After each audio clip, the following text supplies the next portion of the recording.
As somebody who's been through training camp where you're not, guaranteed a spot, Yeah. how do you, because obviously you say like you can't put too much pressure on that one shot. That's how it feels during training camp at a lot of times because it's like you have 2 weeks to prove yourself. And if you don't make shots, you turn over the ball, whatever. How do you keep your head so stress-free, level-headed during that time? Yeah, I mean, it's funny you say that because that first training camp when I came to play for Seattle, they kind of made it sound like they were really confident in me and they felt like there was a spot for me and space for me. But, it was a training camp contract. I needed to prove myself and all that. I was like a 28-year-old rookie. So I think they really needed to see that what I was doing elsewhere, I could do for them in this league at this level.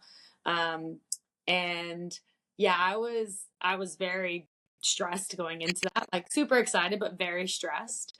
I think particularly at that point, like I very much was like just a shooter in terms of, for a WNBA team. So I knew shot making was going to be critical. And I was, working my butt off. It was like we were like 3 or 4 days into camp, maybe 3 days in, I can't remember. And I like hadn't made a shot. It was like I was not making shots, but I was doing so many other, I was working so hard and I was doing all these other things, but I just couldn't make a shot. And I remember Jenny Buchek was the coach and she like pulled me aside kind of and was just like, you're playing yourself off the team basically right now. Like she was like, you want it. Harsh.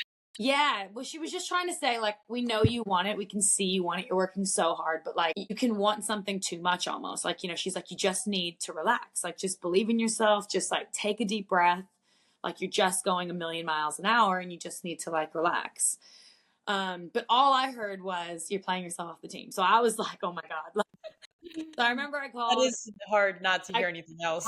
yeah, I called my wife, who wasn't my wife at the time, but she's my partner then. And I called her and just said, like, basically, I was like, this is my F it moment. I was like, can't do any worse.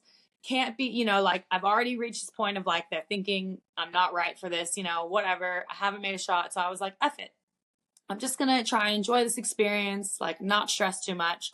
And of course, I reached that moment and finally made shots that day, like played a lot better, just a lot easier, a lot less stressed. So I think sometimes, yeah, you have to get to those moments of like, it just, yes, of course you want to make shots. Of course you want to be great, all of those things. But at the end of the day, like, you want to just enjoy it as well. You want to have fun. I think you can't make it any bigger than it is. It's a game that we love to play. And when we make it this huge, big thing and it's no longer enjoyable, it's like, well, why are we doing it anyway? So I think trying to get back to that point of just like have fun. And that's when I'm living kind of in that space a little bit more. I still want to make shots. I'm still frustrated when I miss shots, but I think I make more in that space than I miss, and I'm enjoying playing more. So it's like you live with whatever the result is.